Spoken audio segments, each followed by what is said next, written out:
What is up, everybody? We are over on World Flipper today to take a look at the upcoming banner units. We've got the maintenance announcement coming. We've got the new banner. New units are coming into the game, and I want to cover what they do, give you guys that just breakdown and coverage and what I'm going to be doing with the banner, if I'm going to be summoning or not. Well, most of you guys know by now that I am going to be summoning, but I would like to still give my opinions if people are unsure still, if they want to spend their beads or not, what they'd like to do, if it's the wisest thing for them, just all the stuff to do with this banner. We are quickly approaching that 1,000 subscriber mark. You guys are insane. Thank you so much for your support. We're going to hop into this banner though. We have got the first unit of the banner. It's a very anticipated unit. If you guys watched my Who Should I Summon For video, they talked about Lakisha, which is now Rakisha. Her name was changed with the localization. Instead of Lakisha, it is now Rakisha. So that is why you're seeing the name change here. A few of the other characters' names did shift as well. So as I go through this, that's why. You guys already might know what she does from watching that video that I did earlier, but I'm going to cover her again one more time because I do want to talk about Rakisha and just my thoughts about pulling for her now, waiting, all that good stuff. So Rakisha, first 5-star of the banner, she is a 5-star water, and she has the leader ability of when water character's skill activates, water characters attack plus 10% to a maximum of 120%. Her skill is going to grant party members an attack buff for 100% for 20 seconds and grant fire resistance buff plus 30% for 20 seconds. She has the skill wait time of 530. Her ability 1 is when a water character's skill activates, that character gains attack buff plus 30% for 10 seconds. Ability 2 is when water characters have attack buff, that character's attack plus 2.5% to a maximum of 50. And then ability 3, when the battle begins, water character skill gauge up 100%. So if you guys are wondering what the deal is with this unit, if you've heard people talk about Rakisha and you're just like, why is so many people talking about her? What's so good about her? She is an insane engine for water. She is giving everybody 100% skill gauge right when you go into the battle. Your whole team's skill line is going to be up if she's in that main slot. So any kind of skill damage team, any kind of water team, just water in general, if you want your abilities going right away, this unit does that. She gets your whole team going right out the gate, and she's giving attack up. It's just this, she's a very good water unit. And what I'm going to say in this video, what I said in my last video, is if you have a box full of, let's say, just all water units, and you have nothing coming up, no thunder, no light, you know that Sarah and Half Anniversary Neftim are coming, she is going to be an amazing pull. She is going to be an amazing pull whenever you pull her, but for you specifically with all these water units, this is going to be fantastic for you. So it's kind of just weighing what you need now versus what you have in your box. It's very dependent on that. This unit is not bad.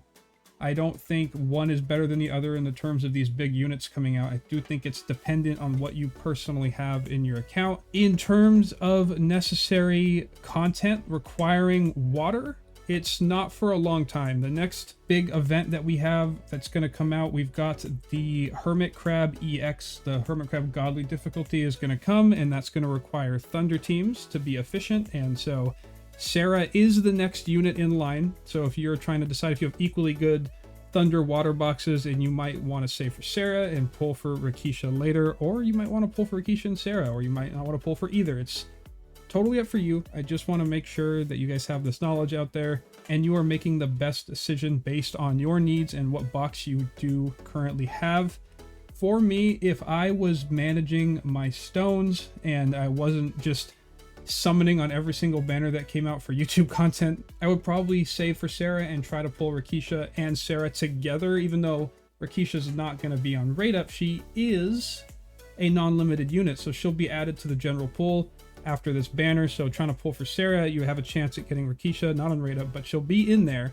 And you can also use Sarah on other teams that aren't just Thunder. You can utilize her mecha ability outside of the range of just Thunder. So if I was really trying to hyper save my stones, and even further than that, I would just save through all of this stuff and then just do the free pulls that are going to come with the half anniversary, try to pull the Neftim, and then Sarah and Rakisha are going to be in the background of that banner. So there's just a lot of directions you can go with this. I'm gonna move on to the next character, but I wanted to make sure I talked about that, and that is my thoughts on Rakisha. Now, moving on to, it was Libram. It's Libram now, Libram, I don't know. I'm gonna still call him Libram. So he is a light 5-star. He has that leader ability of light characters attack plus 40%, light characters attack plus 6, up to a maximum of 60% per buff on that character. Light character skill damage plus 4% to a max of 40 per buff on that character.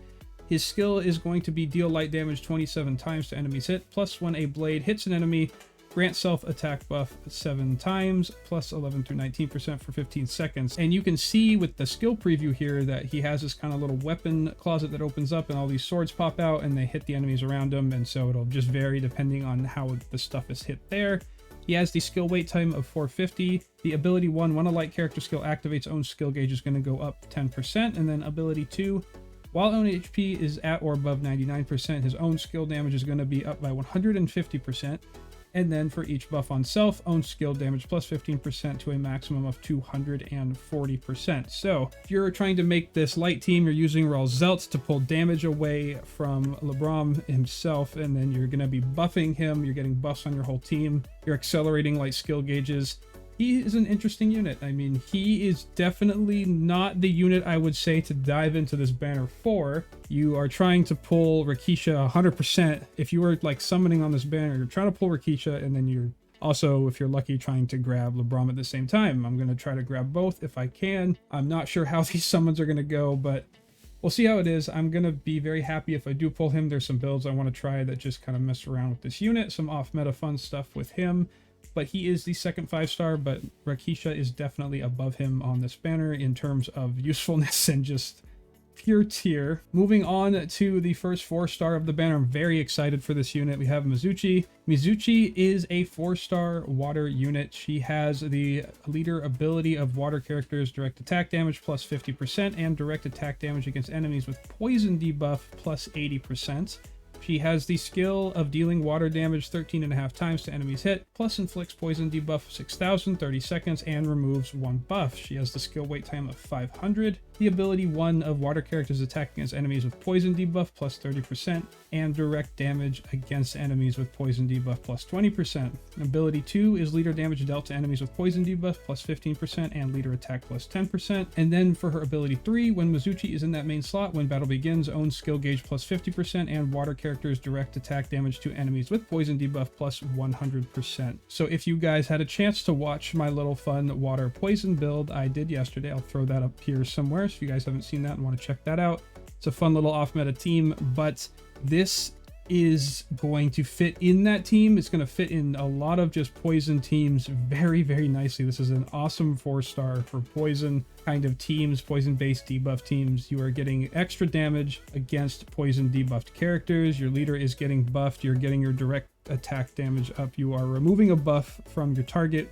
I'm very excited to use this 4-star unit for the specific builds I have in mind. I think she's very, very good, but in terms of just like regular water support, she's interesting. But when you're trying to do a water-based poison build, this is fantastic. I am very excited to use this unit, so hoping I can pull her. And going on to the next 4-star of the banner, we have Selgir.